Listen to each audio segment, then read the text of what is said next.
दोस्तों, तो आज के वीडियो में हम कुछ इम्पॉर्टेंट फैक्ट्स सीखेंगे मैथमेटिक्स में, क्योंकि ये चीज़ हम सीखे बिना मैथ बनाते हैं तो आगे जैसे सवाल सॉल्व करते हैं तो उसमें हमको डाउट आने लगता है। तो चलिए हम उसी फैक्ट को आज पूरा क्लियर कर लेते हैं, जिससे कि हमको मैथ बनाने में आसानी हो। तो चलिए हम शुरू करते हैं आज का वीडियो। देखिए, पहला फैक्ट है कि यहाँ यदि किसी संख्या को शून्य के साथ जोड़ा जाए तो वह संख्या स्वयं होगा। कहने का मतलब है कि यदि हम पाँच में जीरो जोड़ रहे हैं तो कितना हो जाएगा? 5 ही हो जाएगा। ये तो बेसिक है, सभी जानते हैं। इससे आगे जो है वो काफ़ी इम्पॉर्टेंट सब कंसेप्ट हैं, तो इसीलिए आप लोग वीडियो को शुरू से अंत तक ज़रूर देखिए, जो कि आपको मैथ बनाने में काफ़ी हेल्पफुल होगा। तो देखिए, यहाँ हम क्या बोले कि 5 संख्या में किसी संख्या में हम क्या किए? 0 ऐड किए तो कितना हो गया? वही संख्या स्वयं हो जाता है। चलिए, अब दूसरा क्या है कि यदि किसी संख्या को शून्य के साथ घटाया जाए तो वह संख्या स्वयं होगा, लेकिन चिन्ह भी देखना होगा।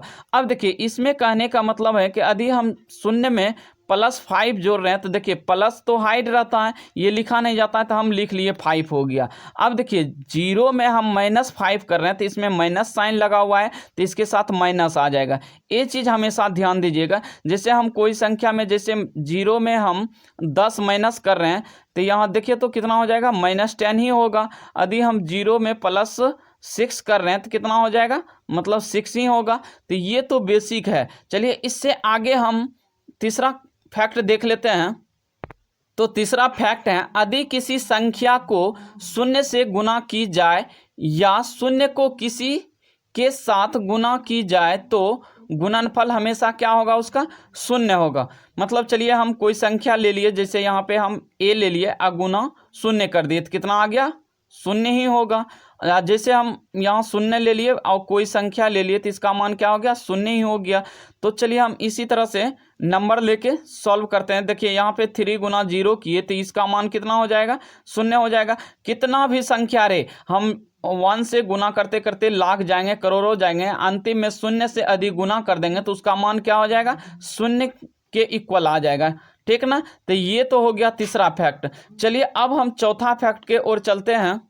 तो देखिए, चौथा फैक्ट है, शून्य में किसी संख्या से भाग दिया जाए तो भागफल शून्य प्राप्त होता है। क्या होता है? जैसे हम क्या किए? 0 बटे कोई संख्या ले लिया, हम a ले लिए तो उसका मान कितना हो जाएगा? 0 होगा हमेशा। अब देखिए, हम कोई संख्या लिए, यहाँ 0 ले लिए अब बटे 15 दे दिए तो इसका मान कितना हो जाएगा? 0 हो जाएगा। अब 0 बटे 1 कर दिए तो यहाँ 0 आ गया। हम कितना भी दे, लाखों करोड़ों में भाग दे दे, मतलब क्या करें कि शून्य में हम 1000 से भाग करेंगे तो क्या हो जाएगा? 0 ही हो जाएगा। तो यहाँ सभी से यदि ऊपर में 0 रहे, अंश में 0 और हर में 1, तो इसका मान हमेशा क्या होता है? 0 हो जाएगा। ये चीज भी ध्यान रखिएगा। अब देखिए, पांचवा फैक्ट है कि किसी संख्या में शून्य से भाग दिया जाए तो भागफल इन्फिनाइट, मतलब जो है ना, इन्फिनिटी आता है, जिसको हम अपरिभाषित कहते हैं, और प्राप्त होता है। क्या होता है? इन्फिनाइट प्राप्त होगा। अब देखिए, जैसे कि हम यहाँ से a बटे 0 है, अब कोई संख्या हम ऊपर में लेंगे और नीचे में 0 ले लेंगे तो वो क्या हो जाएगा? अनंत हो जाएगा। इसका मान क्या हो जाएगा? इन्फिनाइट, जिसको हम बोलते हैं। जैसे हम यहाँ से ले लेंगे 1 बटे 0 किए तो इसका मान कितना हो जाएगा? अनंत हो जाएगा। मतलब हम इसको परिभाषित नहीं कर सकते हैं, मतलब इसका मान अनंत होगा। अब देखिए, कोई भी संख्या लीजिए, यहाँ जैसे हम 1000 ले लिए अब बटे 0 कर दिए तो इसका मान क्या हो जाएगा? इन्फिनाइट ही होगा। कोई भी संख्या हो, यदि हम 0 से, उसमें 0 से भाग करेंगे तो क्या हो जाएगा? यहाँ से इन्फिनाइट हो जाएगा। ठीक ना? तो ये चीज़ ध्यान रखिएगा। ये तो पांचवा फैक्ट हुआ। चलिए हम छठा फैक्ट देख लेते हैं। तो देखिए, मेरा छठा फैक्ट है, किसी संख्या की घात शून्य हो तो उसका मान सदैव 1 होगा। अब इसमें समझिएगा कि हम कोई भी संख्या पे यदि पावर उसका जो है ना 0 कर देंगे तो उसका मान हमेशा क्या होगा? 1 के इक्वल आएगा। मान लीजिए हम यहाँ y पे पावर 0 ले लिए, कोई भी कुछ भी हो उस पे पावर यदि हम 0 ले रहे हैं तो उसका मान हमेशा क्या हो जाएगा? 1 के इक्वल आ जाएगा। जैसे 100 पे पावर हम 0 ले लिए तो इसका मान क्या हो गया? 1 आ गया। तो ये चीज़ हमेशा ध्यान दीजिएगा कि किसी भी संख्या पे यदि घात, या जिसको हम पावर बोलते हैं, शून्य हो तो उसका मान हमेशा क्या आता है? 1 के इक्वल आता है। ये चीज़ हमेशा ध्यान ध्यान दीजिएगा। चलिए हम 7वां फैक्ट देख लेते हैं। देखिए 7वां फैक्ट है कि किसी संख्या को स्वयं से भाग देने पर भागफल हमेशा 1 प्राप्त होगा। अब देखिए जैसे हम यहाँ से a/a कर दिए तो a और a कट जाएगा तो बचेगा क्या, 1 आ जाएगा। उसी तरह हम 5/5 किए हैं तो 1 आ गया। अब कितना भी संख्या हो, जैसे हम 100/100 कर देंगे तो कितना आ जाएगा, 1 के इक्वल आ जाएगा। तो जब भी हम क्या बोले, किसी संख्या को स्वयं से भाग देने पर भागफल हमेशा 1 प्राप्त होगा। तो यहाँ सेम नंबर रहना चाहिए, तो ये कितने के इक्वल आएगा, 1 के इक्वल आएगा हमेशा। तो चलिए हम फिर इससे आगे अगला फैक्ट देख लेते हैं। तो अगला है, देखिए महत्वपूर्ण जानकारियां हैं।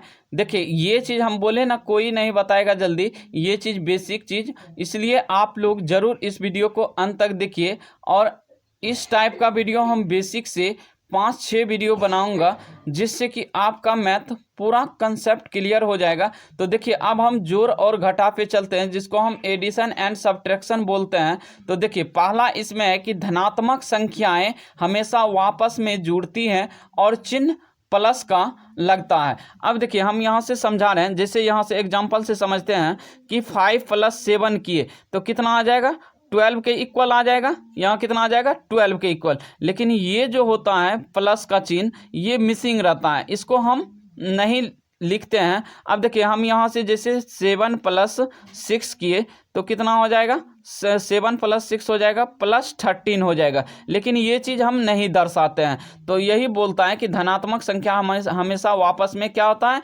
जुड़ता है। तो यहाँ देखिए ये प्लस है 5 और यहाँ प्लस है 7, क्योंकि यहाँ तो अंडरस्टूड है प्लस, इसलिए ये चीज़ लिखा नहीं जाता है। तो यहाँ से क्या होता है, धनात्मक वापस में क्या होता है, जुड़ जाता है। तो यहाँ हो गया 13। अब चलिए हम नोट्स में इसके देखते हैं कि देखिए किसी संख्या के पहले कोई भी चिन्ह ना हो तो धन माना जाता है। इसका कहने का मतलब, जैसे कि हम यहाँ से ले लिए 8। अब देखिए 8, इसमें तो कुछ साइन नहीं है, तो इसमें क्या हम मानेंगे, प्लस मान लेंगे। अब देखिए +8 मान लिए, जैसे हम यहाँ से लिख लिए +6, तो दोनों को जोड़ेंगे तो प्लस कितना हो जाएगा, 14 हो जाएगा। तो यही चीज़ बोल रहे हैं कि किसी संख्या के पहले कोई भी चिन्ह ना हो तो हम उसको क्या मानते हैं, धन मान लेते हैं। तो चलिए ये तो क्लियर हो गया। चलिए हम अगला फैक्ट देख लेते हैं। देखिए तो अगला है कि धनात्मक और ऋणात्मक संख्याएं सदैव वापस में घट जाती है और चिन्ह बड़ी संख्या का लगता है। इसका कहने का मतलब क्या हुआ कि देखिए यदि हम यहाँ से +6 लिए और -8 लिए, तो देखिए बड़ा संख्या में क्या है, माइनस लगा हुआ है, तो इसका ही बड़ी संख्या का चिन्ह लगता है। यहाँ पे हम यहाँ -2 ले लिए, हम जैसे यहाँ ले लेते हैं 8 और -2, तो बड़ी संख्या यहाँ देखिए +8 है और छोटी संख्या -2 है। तो यहाँ से क्या करेंगे कि यदि इसको 8 में -2 करेंगे तो यहाँ से क्या आ जाएगा, 6 आ जाएगा।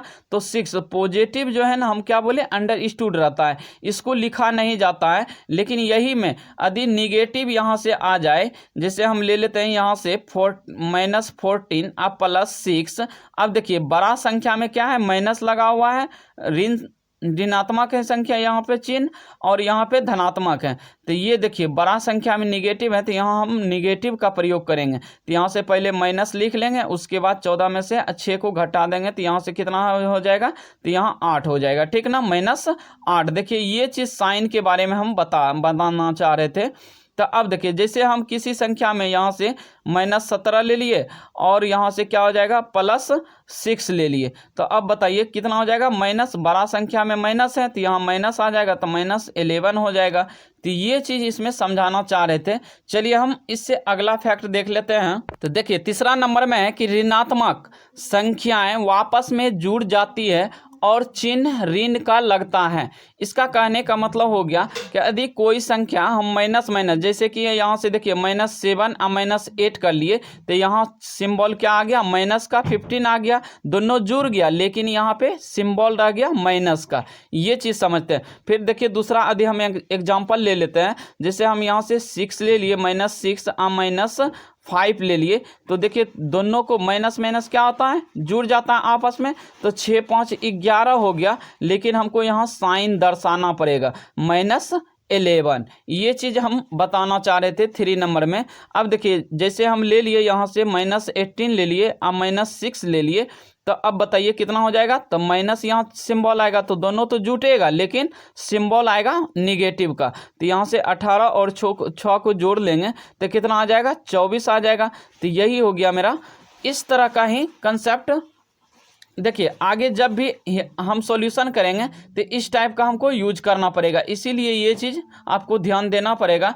तो चलिए हम अब गुना की ओर चलते हैं, जिसको हम मल्टीप्लिकेशन बोलते हैं। तो चलिए हम गुना सीखते हैं इसके बारे में। तो देखिए गुना में क्या होता है कि यदि प्लस का साइन हो, प्लस और प्लस गुना कर देंगे तो ये क्या आ जाएगा, प्लस का ही साइन लेगा, ठीक ना। ये क्या हो जाएगा, ये धनात्मक ही होगा। अब देखिए प्लस और माइनस यदि हम गुना करते हैं, प्लस और माइनस, तो ये क्या हो जाएगा, माइनस साइन लेगा। अब जैसे हम यहाँ से माइनस और प्लस गुना करते हैं तो ये भी क्या लेगा, माइनस आएगा। अब जैसे हम यहाँ से माइनस और गुना माइनस कर रहे हैं तो ये देखिए कितना आ जाएगा, प्लस हो जाएगा। गुना में क्या होता है कि इसका साइन प्लस आ जाता है। अब देखिए अभी यहाँ से क्या बताएं, हम प्लस और माइनस ले रहे हैं। जैसे हम ले लिए यहाँ से -2 और मल्टीप्लाई +5 ले लिए। तो अब बताइए माइनस और प्लस, प्लस तो लिखा नहीं जाता है, ये तो मिसिंग रहता है। अब देखिए -2 और गुना 5 करेंगे तो कितना आ जाएगा, -10 आ जाएगा। तो इसका यहाँ सिंबल क्या आया, माइनस आ गया। अब देखिए उसी तरह हम यहाँ से, जैसे यहाँ माइनस है, क्या है, माइनस। अब देखिए इसमें प्लस ले लिए हम, यहाँ इस टाइप से हमको लेना होगा। तो यहाँ से प्लस है, इसको हम माइनस बना लेंगे तो क्या हो जाएगा, 5 दूना 10 हो जाएगा। तो माइनस आ गया यहाँ पे। उसी तरह देखिए यहाँ माइनस और प्लस है, तो हम यहाँ से एग्जांपल ले लेते हैं। जैसे -5 कर दिए, आप प्लस यहाँ से 6 कर दिए, इसको गुना। तो अब बताइए कितना हो जाएगा। तो माइनस क्या आएगा, सिंबल माइनस का आ जाएगा। तो यहाँ से 6 30 आ गया। अब देखिए हम इसका एग्जाम्पल लेते हैं। जैसे माइनस गुना माइनस करेंगे, कोई भी संख्या लीजिए, -6 और गुना माइनस हम 5 कर रहे हैं तो कितना हो जाएगा। देखिए तो माइनस माइनस तो प्लस हो जाएगा गुना, लेकिन 6 × 30 आ जाएगा। इस पे जो आएगा ये साइन पॉजिटिव आएगा, क्योंकि हम माइनस और गुना माइनस करते हैं तो ये प्लस हो जाता है इसमें सिंबल। अब देखिए इसमें नोट में थोड़ा सा ध्यान रखिएगा कि अगर हम माइनस का गुना सम बार करते हैं तो उसका मान क्या होता है, प्लस हो जाता है। अगर माइनस का गुना विषम बार करते हैं तो उसका माइनस हो जाता है। चलिए हम एग्जाम्पल से समझते हैं इसको। जैसे हम यहाँ से ले लिए, जैसे -2 और गुना -3 गुना +5 गुना -3। अब देखिए माइनस की इसमें कितनी बार है संख्या, तो यहाँ देखिए 1 2 3। एक बार हम और ले लेते हैं कोई संख्या, जैसे हम 5 ले लिए। तो अब देखिए ये जो है विषम संख्या हम किसको बोलेंगे, विषम संख्या जो 2 से डिविजिबल हो, मतलब जिसमें 2 से पूरा पूरा भाग लग जाए। जैसे कि 2 4 0, या तो किसी संख्या के अंत में 2 हो, 4 हो, 6 हो, 8 हो, 0 हो, तो उस संख्या को हम क्या बोलते हैं, सम संख्या बोलते हैं। तो देखिए यहाँ सम संख्या आ रहा है, यहाँ पे -2 आ गया, -3 1 2, यहाँ से देखिए माइनस की संख्या क्या हो गया, 1 2, यहाँ 3, ये गया 4। ये देखिए सम संख्या में आया, तो इसका मान क्या हो जाएगा, प्लस में ही आएगा। देखिए गुना कर लीजिए, तो 3 दूना 6, 6 × 30, 30 × 90 और 9 × 45। ये जो 450 आएगा ये पॉजिटिव साइन लेकर आएगा, क्या आएगा, पॉजिटिव साइन लेगा।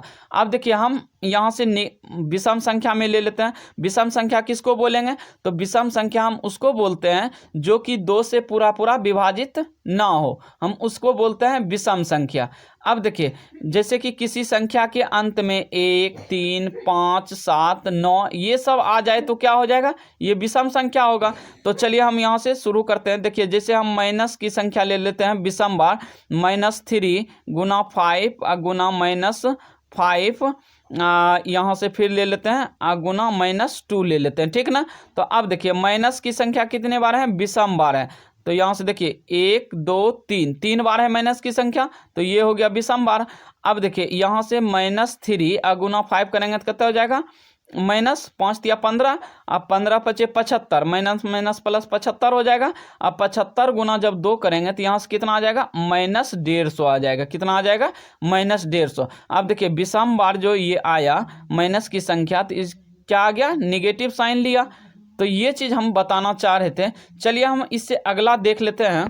तो अगला में है कि भाग। देखिए डिवीजन यहाँ है, भाग मतलब क्या हो गया, डिवीजन। तो चलिए हम इसका भी समझ लेते हैं। यदि अंश और हर के चिन्ह समान है तो धनात्मक मान प्राप्त होगा, और यदि अंश और हर असमान है तो ऋणात्मक मान प्राप्त होगा। देखिए इसमें हम एग्जाम्पल से समझते हैं। जैसे कि यहाँ हो गया प्लस बटे प्लस करते हैं, तो ये क्या लेगा साइन, ये प्लस का ही लेगा। तो चलिए हम यहाँ से शुरू करते हैं। देखिए यहाँ पे हो जाएगा, जैसे हम यहाँ से 5/5 कर रहे हैं तो कितना आ जाएगा, देखिए 1 आ जाएगा। ये कट के कितना आ जाएगा, +1। इसमें क्या, ये प्लस जो है अंडरस्टूड रहता है, तो यहाँ से हम +1 कर लेंगे। अब देखिए यहाँ प्लस और माइनस है, हम यहाँ से समझते हैं एग्जाम्पल से। जैसे कि हम ले लिए यहाँ से +6 ले लिए, यहाँ पे क्या -2 ले लेते हैं। तो आप देखिए 2 तिया कितना हो जाएगा, 6 हो जाएगा। तो यहाँ से निगेटिव साइन लेगा, 3 बार में कट जाएगा, तो यहाँ क्या आ जाएगा, निगेटिव आ जाएगा। अब देखते हैं हम निगेटिव वाला साइन, इसको समझ लेते हैं। तो इसमें क्या करेंगे कि यदि माइनस बटे माइनस रहे, यदि इस टाइप से हम भाग ले, तो चलिए हम यहाँ से माइनस निगेटिव वाला साइन के बारे में हम समझ लेते हैं। देखिए माइनस है, यहाँ पे माइनस है। यदि इस टाइप का सिंबल है, जैसे हम यहाँ से ले लिए कि -2 बटे -1। अब देखिए माइनस माइनस तो कट जाएगा, तो यहाँ क्या आ जाएगा, साइन प्लस का। तो यहाँ देखिए 1 से भाग करेंगे 2 में, तो कितना हो जाएगा, 2 बार में ही आएगा, तो ये +2 आएगा। तो क्या आ गया, प्लस का साइन आ गया। अब देखिए यहाँ पे माइनस है, यहाँ क्या है, ऊपर में माइनस है, आप नीचे में प्लस है। यदि इस टाइप का रहेगा तो यहाँ सिंबल क्या आ जाएगा, निगेटिव आ जाएगा। जैसे हम यहाँ से ले लेते हैं, जैसे हम -5 ले लिए और नीचे में यहाँ से ले लेते हैं हम माइनस, यहाँ प्लस ले लेते हैं, 2 ले लेते हैं। तो अब बताइए इसका मान कितना हो जाएगा। तो यहाँ से हम लिख लेंगे माइनस कितना हो जाएगा, -5/2 ही होगा इसका आंसर, ठीक ना। तो देखिए यहाँ निगेटिव साइन आ गया। तो ये चीज़ हम बेसिक चीज़ समझे आज के वीडियो में। तो हम आज के वीडियो में यहाँ तक ही रखते हैं इसको। यदि वीडियो अच्छा लगा है तो वीडियो को लाइक एवं चैनल को सब्सक्राइब जरूर कर दें, ताकि आपको इस तरह का कंसेप्ट आगे इस वीडियो में मिलते रहे। तो चलिए धन्यवाद।